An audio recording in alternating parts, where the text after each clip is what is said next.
ಈ ದೇಶದ ರೈತರ ಪರಿಸ್ಥಿತಿ ಏನಾಗಿದೆ, ಕೃಷಿ ಕೂಲಿಕಾರರ ಪರಿಸ್ಥಿತಿ ಏನಾಗಿದೆ, ಮಹಿಳೆಯರ ಮೇಲಿನ ದೌರ್ಜನ್ಯಗಳು ಹೇಗೆ ನಡೀತಾ ಇದೆ, ಯುವ ಜನರಿಗೆ ಈ ಉದ್ಯೋಗದ ಸಮಸ್ಯೆಗಳೇನು. ಒಂದು ದಿವಸ ಲೋಕಸಭೆಯಲ್ಲಿ ಬಾಯಿ ಬಿತ್ತಿದ್ರ ಈ ಬಿಜೆಪಿ ಸಂಸತ್ ಸದಸ್ಯರು. ವೇದಿಕೆ ಮೇಲಿರ್ತಕ್ಕಂಥ ಸಿಪಿಎಂ ಪಕ್ಷದ ಎಲ್ಲ ಮುಖಂಡರುಗಳೇ, ಇಲ್ಲಿ ಸೇರಿರ್ತಕ್ಕಂಥ ಎಲ್ಲ ಆತ್ಮೀಯ ಸಂಗಾತಿಗಳೇ, ಈಗ ತಾನೇ ಸಿಪಿಎಂ ಪಕ್ಷದ ಅಭ್ಯರ್ಥಿಯಾಗಿ ನಾಮಪತ್ರವನ್ನು ಸಲ್ಲಿಸಿ ಇಲ್ಲಿಗೆ ನಾನು ಬಂದೆ. ನಾವು ಕೂಡ ಒಂದು ಮೆರವಣಿಗೆ ಮುಖಾಂತರವಾಗಿ ನಾವಿಲ್ಲಿ ಬಂದಿದ್ದೀವಿ. ಈ ದಿನ ನಮಗೆಲ್ರಿಗೂ ಕೂಡ ಇಲ್ಲಿ ನೋಡ್ತಾ ಇದ್ರೆ ಬಹುಶಃ ಒಂದು ಅರ್ಥ ಆಗಿರ್ಬೇಕು ಅಂತ ನಾನು ಭಾವಿಸ್ತೇನೆ. ಡಿಸಿ ಕಚೇರಿಯಿಂದ ಹಿಡಿದು ನಂದಿ ಕ್ರಾಸ್ ಇಂದ ಹಿಡಿದು ಈ ಕಡೆ ಸುಮಾರು 1 ಕಿಲೋಮೀಟರ್ನಷ್ಟು ಬಸ್ಸುಗಳು, ಟೆಂಪೋಗಳಿಲ್ಲ, ಬಸ್ಸುಗಳೇ ಎಲ್ಲ ನಿಂತ್ಕೊಂಡಿದೆ. ಸಹಸ್ರಾರು ಜನರನ್ನು ಸೇರಿಸಿದ್ದಾರೆ ಕಾಂಗ್ರೆಸ್ನವರು. ಸೇರಿಸಿ ಇವತ್ತು ಅವ್ರು ಹೇಳ್ತಾ ಇರ್ತಕ್ಕಂಥದ್ದೇನು,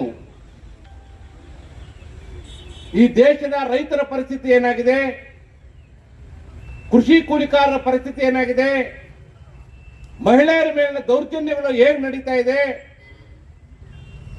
ಯುವ ಜನರಿಗೆ ಈ ಉದ್ಯೋಗದ ಸಮಸ್ಯೆಗಳೇನು, ಈ ಭಾಗದ ಜನರಿಗೆ ಮುಖ್ಯ ಸಮಸ್ಯೆ ಆಗಿರ್ತಕ್ಕಂಥ ನೀರಾವರಿ ಪ್ರಶ್ನೆ ಏನು, ನಾವು ಕುಡಿತಾ ಇರ್ತಕ್ಕಂಥ ನೀರಿನ ಪರಿಸ್ಥಿತಿ ಹೇಗಿದೆ, ನಮ್ಮ ಸಮಸ್ಯೆಗಳು ಹೇಗೆ ಇವತ್ತು ಈ ಬರಗಾಲದಲ್ಲಿ ನಮ್ಮ ಬದುಕೇನಾಗ್ತಾ ಇದೆ ಅನ್ನೋದ್ರ ಬಗ್ಗೆ ಮಾತಾಡ್ತಾ ಇಲ್ಲ.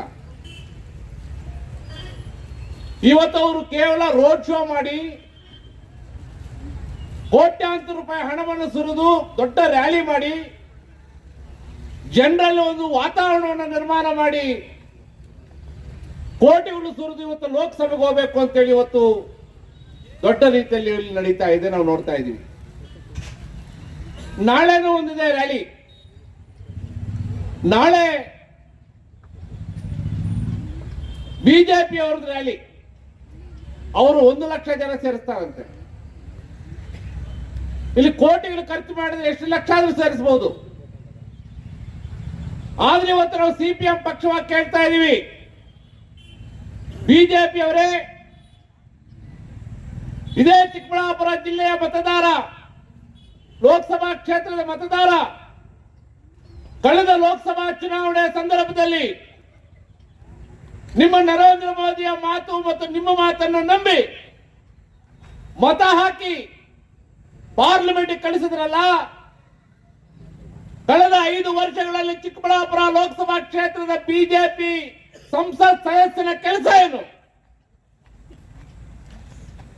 ಈ ಭಾಗದ ಈ ಕ್ಷೇತ್ರದ ಯುವ ಜನರ ಸಮಸ್ಯೆಗಳ ಬಗ್ಗೆ ಏನಾದ್ರೂ ಒಂದು ದಿವಸ ಲೋಕಸಭೆಯಲ್ಲಿ ಚರ್ಚೆ ಮಾಡಿದ್ರ? ಒಂದು ದಿವಸ ರೈತರ ಸಮಸ್ಯೆಗಳ ಬಗ್ಗೆ ಏನಾದ್ರೂ ಚರ್ಚೆ ಮಾಡಿದ್ರ? ವರ್ಷಾನುಗಟ್ಟಲೆ ದೇವನಹಳ್ಳಿ ರೈತರು ಅನಿರ್ದಿಷ್ಟ ಧರಣಿಯನ್ನು ಮಾಡ್ತಾ ಇದ್ದಾರೆ. ಅವರು ಭೂಮಿಯನ್ನು ಕಬಳಿಸ್ತಾ ಇದ್ದಾರೆ, ರೈತರನ್ನು ಒಕ್ಕಲೆಬ್ಬಿಸ್ತಾ ಇದ್ದಾರೆ, ರೈತರ ಭೂಮಿಯನ್ನು ಕಬ್ಜಾ ಮಾಡ್ತಾ ಇದ್ದಾರೆ. ಒಂದು ದಿವಸ ಲೋಕಸಭೆಯಲ್ಲಿ ಬಾಯಿ ಬಿತ್ತಿದ್ರ ಈ ಬಿಜೆಪಿ ಸಂಸತ್ ಸದಸ್ಯರು? ನಮಗೆ ನಾಚಿಕೆ ಆಗಬೇಕು. ಈ ದೇಶದಲ್ಲಿ 5 ಜನ ನಮ್ಮ ಕರ್ನಾಟಕ ರಾಜ್ಯದ ಸಂಸತ್ ಸದಸ್ಯರು 5 ವರ್ಷ ಮಾತಾಡೇ ಇಲ್ಲ. ಎರಡನೇದಾಗಿ ಇವತ್ತು ಕಾಂಗ್ರೆಸ್ ದೊಡ್ಡ ರೀತಿಯಲ್ಲಿ ಹೇಳ್ತಾ ಇದ್ದಾರೆ, ನಮಗೂ ಹೇಳ್ತಾರೆ, ನೀವು ಇಂಡಿಯಾ ಕೂಟದಲ್ಲಿದ್ದೀರಿ, ಯಾಕೆ ಸ್ಪರ್ಧೆ ಮಾಡಿದ್ರಿ, ನಿಮ್ ಕೆಲಸ ಇಲ್ವಾ ಅಂತ.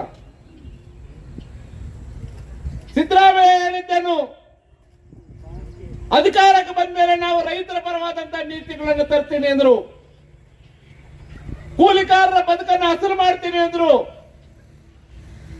ಮಹಿಳೆಯರಿಗೆ ಅವರಿಗೆ ಒಂದು ಆರ್ಥಿಕ ಸ್ವಾತಂತ್ರ್ಯವನ್ನು ತರಿಸ್ತೀನಿ ಅಂತ ಹೇಳಿದ್ರು, ವಿದ್ಯಾರ್ಥಿಗಳ ಗುಣಮಟ್ಟದ ಶಿಕ್ಷಣ ಕೊಡ್ತೀನಿ ಅಂತ ಹೇಳಿದ್ರು.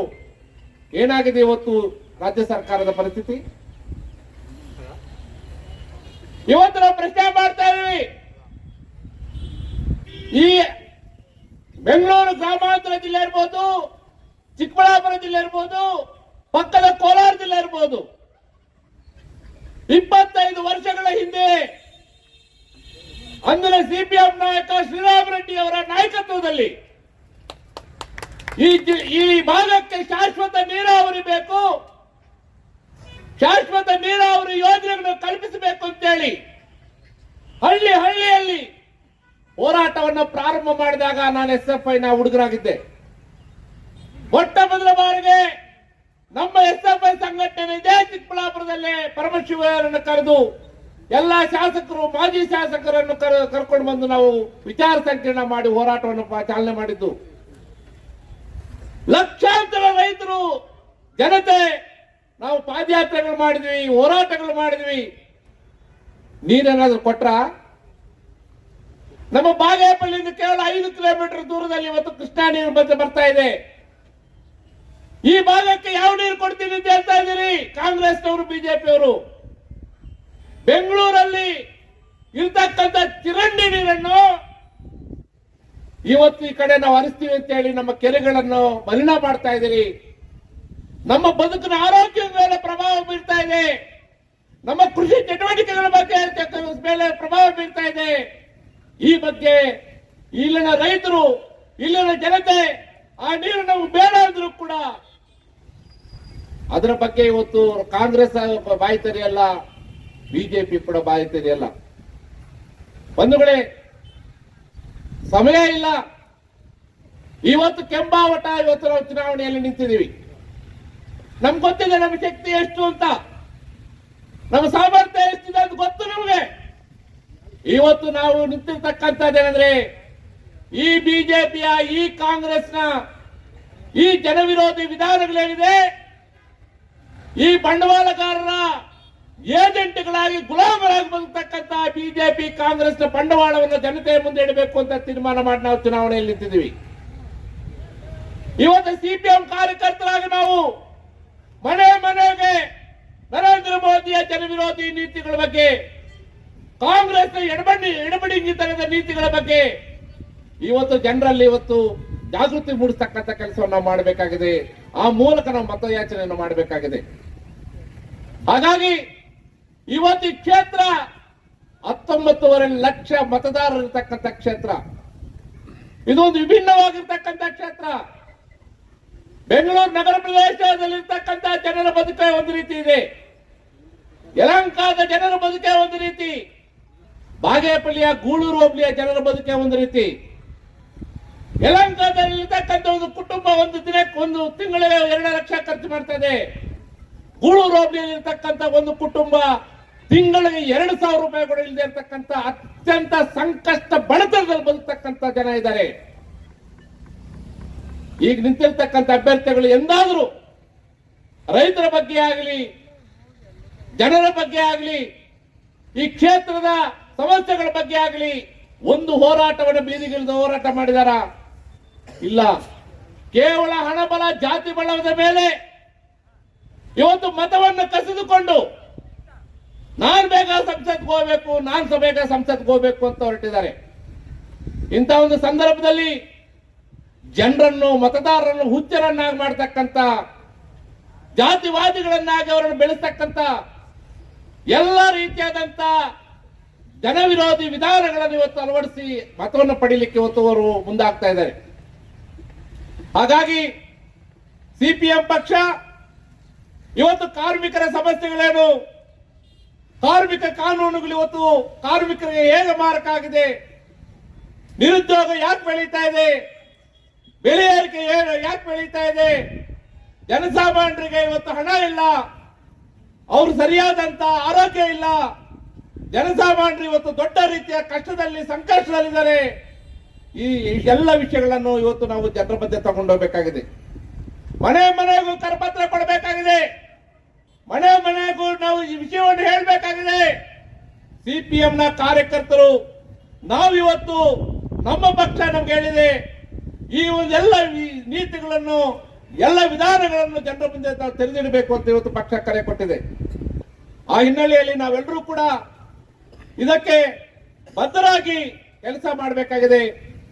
ನಮಗೆ ಹಲವಾರು ಸಮಸ್ಯೆಗಳಿರ್ಬೋದು, ನಮ್ಮೆಲ್ಲ ಹಲವಾರು ರೀತಿಯಾದಂತಹ ಪ್ರಚಾರಗಳು ಕೂಡ ಇರ್ಬೋದು.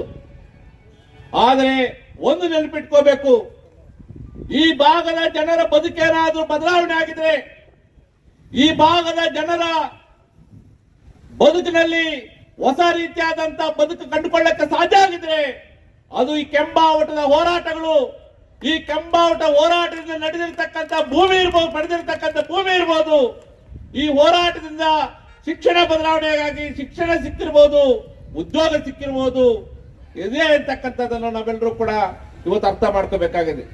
ಸೊ ಹಾಗಾಗಿ ನಮ್ಮ ಮುಂದೆ ದೊಡ್ಡ ಸವಾಲಿದೆ. ಅಗಾಧವಾದಂತ ಒಂದು ವಿರೋಧದ ಮಧ್ಯೆ ಇವತ್ತು ಇವರ ನಿಜ ರೂಪ ಏನು ಅಂತ ಜನರ ಮುಂದೆ ತೆರೆದಿರಬೇಕಾಗಿರ್ತಕ್ಕಂಥ ಜವಾಬ್ದಾರಿ ಕೂಡ ನಮ್ಮ ಮುಂದೆ ಇದೆ. ಆ ಕೆಲಸವನ್ನು ನಾವೆಲ್ಲರೂ ಕೂಡ ಮಾಡಬೇಕು ಅಂತಕ್ಕಂಥದ್ದನ್ನು ಹೇಳ್ತಾ, ಈ ಒಂದು ಚುನಾವಣೆಯಲ್ಲಿ ನಾವು ಅಭ್ಯರ್ಥಿಯನ್ನಾಗಿ ಪಕ್ಷ ಘೋಷಣೆ ಮಾಡಿ ಇವತ್ತು ನಾವು ಜನರ ಮಧ್ಯೆ ಹೋಗ್ತಾ ಇದ್ದೀವಿ. ಸಿಪಿಎಂ ಪಕ್ಷ ಅಭ್ಯರ್ಥಿ ಅಂತಕ್ಕಂಥದ್ದು ನಾಮ ಮಾತ್ರ, ಆದ್ರೆ ಪಕ್ಷವಾಗಿ ಇವತ್ತು ನಾವು ಕೆಲಸ ಮಾಡಬೇಕಾಗಿದೆ. ಪಕ್ಷವಾಗಿ ಇವತ್ತು ಜನರನ್ನು ಸಂಘಟನೆ ಮಾಡಬೇಕಾಗಿದೆ. ಪಕ್ಷವಾಗಿ ದುಡಿಯುವ ವರ್ಗವನ್ನು ಇವತ್ತರಲ್ಲಿ ನಾವು ಸಂಘಟನೆ ಮಾಡಬೇಕಾಗಿದೆ.